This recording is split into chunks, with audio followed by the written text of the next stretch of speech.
Bismillahirrahmanirrahim. Assalamu alaykum. Hürmetli televizyon görüşler. İstiklal günlük haberlerimizi görüşünlerini kızgın karşılayalımız. Ben Abdullah Yılgun.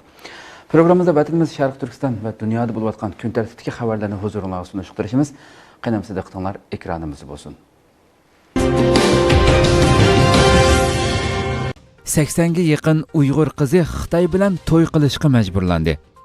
Xitoyning Sharqi Turkistondagi Undidor gazetining 4-maydagi xabarda Xotan viloyati Gumanayisidagi 77 Uyg'ur qizining Xitoy bilan to'y qilishga majburlanib, o'pchi to'y qilish murosimi o'tkazilganligi oshkorlandi.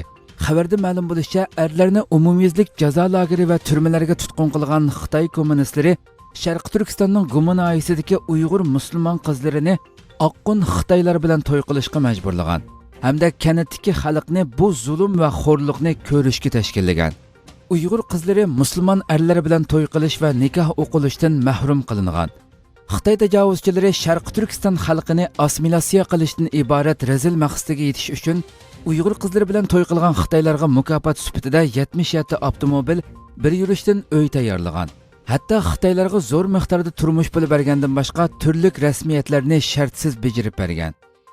Yaqinda Xitoy tajovuzchilari necha million Uyg'ur erlarini turma va jazo lagerlariga qamab, mol-mulkini bulang-talang qilganligi, yolg'iz qolgan Uyg'ur qizlarini Xitoyga muhtoj qilib, Xitoy bilan majburiy to'y qildirganligi, Xitoy bilan to'y qilgan oilaga 100 ming yuan pul birdan uy berishga boshlaganligi haqidagi xabarlar oshkorlangan edi. Sharqi Turkiston xalqi ro'za tutmaslik ahdnomasiga qo'l qo'yishga majburlandi. 7-may Amerika ovozi xabarda bildirilishicha, Xitoy Sharqi Turkiston xalqini ro'za tutmaslik ahdnomasiga qo'l qo'yishga majburlagan. Xitoy bu yilmi har yilqidek buyruq tushirib, Sharqi Turkistonda ro'za tutishni umumyuzlik cheklagan bo'lib, Sharqi Turkistonning Qashqar, Xotan qatorliq rayonlarda uqtirish tarqitib, kadrlarning ro'za tutishiga qat'iy bo'lmaydiganligini, xiloflik qilguvchilarni diniy asabiylikni tarqitish jinoyati bilan jazolaydiganligini ta'kidlagan. Undan boshqa yana barliq xizmatchilarni ro'za tutmaslik ahdnomasiga imzo qo'yishga majburlagan, hatto jamiyatdagi ishsiz kishilarmi buning sirtida qolmagan. Xitoy yana qo'shib jazolash usulini qo'llangan bo'lib, har 10 oilani chetib, birarsi xiloflik qilsa hammani jazolaydiganligini bildirgan. Xitoy oldingi yillardagidek to'rbatlarda ro'za tutishni cheklashni oshkora e'lon qilib ketmagan bo'lsa-mu, biroq ochgan yig'inlarda dinni xitoylashtirish, dinni sotsializm bilan birlashtirishni ching turishni alohida ta'kidlagan.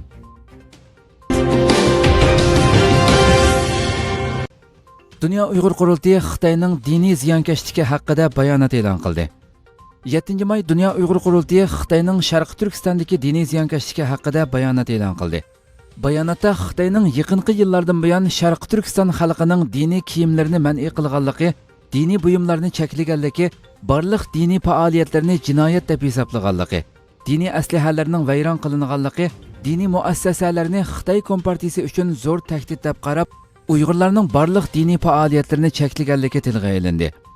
Bayonot yana Xitoyning diniy cheklamalarining faqat Sharqi Turkiston xalqini butunlay assimilyatsiya qilib etishdek zo'r planning bir qismi ekanligi, jazo lagerlariga qamashda diniy e'tiqodni o'lcham qilishning asosiy salmoqni egallaydiganligi, Xitoyning islom dinini ruhiy kasallik, yuqumliq kasal degandek haqoratlik so'zlar bilan atab, xalqni dindan voz kechishga otlanganligini, Xitoyning bu razil planining bu yillik Ramazon mazgilida texmi qattiq ijro qilinishga boshlaganligini, dunyoda musulmonlarning ro'za tutishini cheklaydigan Xitoydan boshqa bir davlatning yo'q ekanligini bildirdi. Indoneziyada Sharqi Turkiston tunishtirildi. 7-may Indoneziyaning 3 shahrida Sharqi Turkistonning hozirgi vaziyati tunishtirildi. Muborak Ramazon kelishdan burun Indoneziyaga yetib borgan Sharqi Turkiston yangi nasl harakati raisi Dr. Abdusalom Taklamakanning vakili Abdurazaq Hashimoğlu 6-may va 7-may kunlari Indoneziyadagi Al-Latif, Al-Amin, Al-Fatih qatorliq 3 jamida Sharqi Turkistonning tarixi, Xitoyning Sharqi Turkistonda yurgizayotgan kishilik huquq dafsandichiliklari va qirg'inchiliklarini, shundaqla islom dini va musulmonlarga qarshi yurgizayotgan jinoyatlarini fosh qildi. Germaniya taratqularida jazo lagerlari masalasi yanada qiziq tema bo'lmoqda. Germaniyadagi mashhur axborot kanallari jazo lagerlari masalasini davomli qiziq tema sifatida tashviq qilmoqda. 2-may kuni kishilik huquqni ko'zish tashkiloti Xitoyning Sharqi Turkistondagi nazorat sistemasi to'g'risida Xitoyning zulm hisoblari nomli 68 betlik dokumentni e'lon qilgandan keyin Germaniya taratqullari bu haqda bas-basda uchurlar tarqatdi. Germaniyadagi davlatlik birinchi televiziya kanali bo'lgan ARD saqchi ab millionlagan xalqni nazorat qilmoqda deb uchur berdi. Germaniya radiosi bo'lsa musulmonlarni nazorat qilishga qarata e'tiroz nomli xabar e'lon qildi. Dangliq televiziya kanallaridan biri bo'lgan RTL Xitoy musulmonlarni saqchi ab bilan nazorat qilmoqda deb xabar tarqatdi. Qiziq liniya kanali kishilik huquqni ko'zish tashkiloti birgavdalashgan birlashma urush supisini oshkorladi deb yozdi. Germaniya ovoz radiosi Xitoyning nazorat sistemasi pash qilindi deb bayon berdi. Basler gazeti bo'lsa, bu app insonlarni tutqun qiladi deb maqola e'lon qildi. Business Insider kanali g'alati josuslik harakati Xitoy bir app bilan Uyg'urlarni nazorat qilmoqda deb ma'lumot berdi. Bundan boshqa Shveysariyada chiqadigan yangi zurukliklar gazeti Xitoy hokimiyati bir app orqali Xinjiangdagi insonlarning bosgan har bir qadam izini nazorat qilmoqda deb maxsus maqola yozdi. T-Online kanali bo'lsa, Xitoy Uyg'urlarni jazo lagerlarida tutmoqda deb uchur tarqatdi. Yuqorida ismi atalgan kanallarning hammasi Germaniyadagi eng dangliq axborot vositalari bo'lib, bu bir hafta usti uchuq turmada yashayotgan Uyg'urlarning navbatdagi ig'ir vaziyati hamda jazo lagerlari masalasi Germaniyada yana bir qatim keng tashviq qilingan hafta bo'ldi. Algeriya o'quvchilari keng ko'lamlik namoyish qildi. 8 may Amerika ovozi xabarda bildirilishicha, Algeriya o'quvchilari sobiq prezident Abdulaziz Bouteflika hokimiyati vakillarining vazifasidan iste'fo berishini talab qilib namoyish qilgan. Xabarda minglagan o'quvchilarning Algeriyada uzundan buyon davomlashayotgan namoyishlarning simvoliga aylangan Markaziy pochtaxona maydoniga qarab yurish qilganligi, o'qituvchilar va boshqa fuqarolar qatnashgan namoyishda vaqtliq prezident Abdulqodir ibn Salih va Nuriddin Badaviy hukumatiga qarshi shuar to'langanligi, o'quvchilarning yana hokimiyatni murassa qila oladigan, davlatning hozirgi vaziyatini yaxshilay oladigan bir kishini talab qilganligi, namoyishni Ramazon oxirlashguncha davomlashtiradiganligi, Ibn Salihning yangi prezidentlik saylimi uchun e'lon qilgan 4-iyul kunini qabul qilmaydiganligi bildirildi.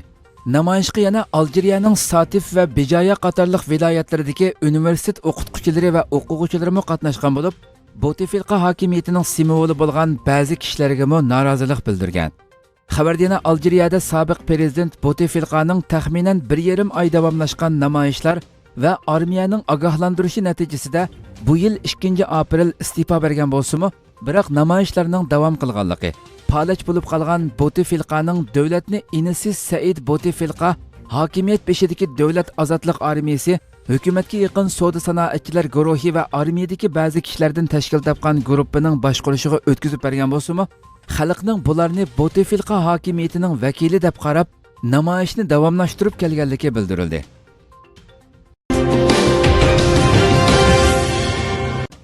Uyg'urlar masalasi Amerikaning dangliq radio televiziya kanalida tunishtirildi.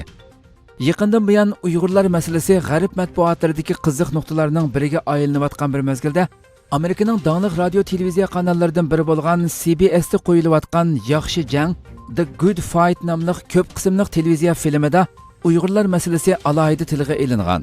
Shundaqla Sharqi Turkistondagi Uyg'urlarning begunoh holda jazo lagerlariga qamalishi Amerikadagi ijtimoiy taratquv supalarining Xitoy rejimi bilan hamkorlashib, rayondagi milliondan ortiq Uyg'urning tutqun qilinishiga yantayoq bo'lganligi nuqtaliq tushuntirildi. Yaxshi jang nomli bu badiiy filmda tasvirlanishicha, Fatima Qashqari ismidagi bir Uyg'ur ayol Chamxam deydigan to'r bekat ustidan sudga arz qiladi. Arzning asosli temasi Chamxamning Xitoy rejimi bilan hamkorlashib, Uyg'urlarning tutqun qilinishida yordamchi bo'lishidir. Fatima bilan uning advokati orasidagi dialog mundaq rivojlandi. Mening ismim Fatima Qashqari. Men Xitoydagi Uyg'ur jamoatiga vakil bo'lib xizmat qiladigan bir faoliyatchi degan shaklda davom qiladi. Yaxshi jang nomli televiziya filmining Uyg'urlar masalasi tilga ilingan yuqorqi bo'ligi har qaysi cho'ng ijtimoiy taratqularda keng tarqalib zo'r inkas qo'zg'adi. Hurmatli televizor ko'ruvchilar, shuna qilib bugungi xabarlarimiz mushada oxirlashdi.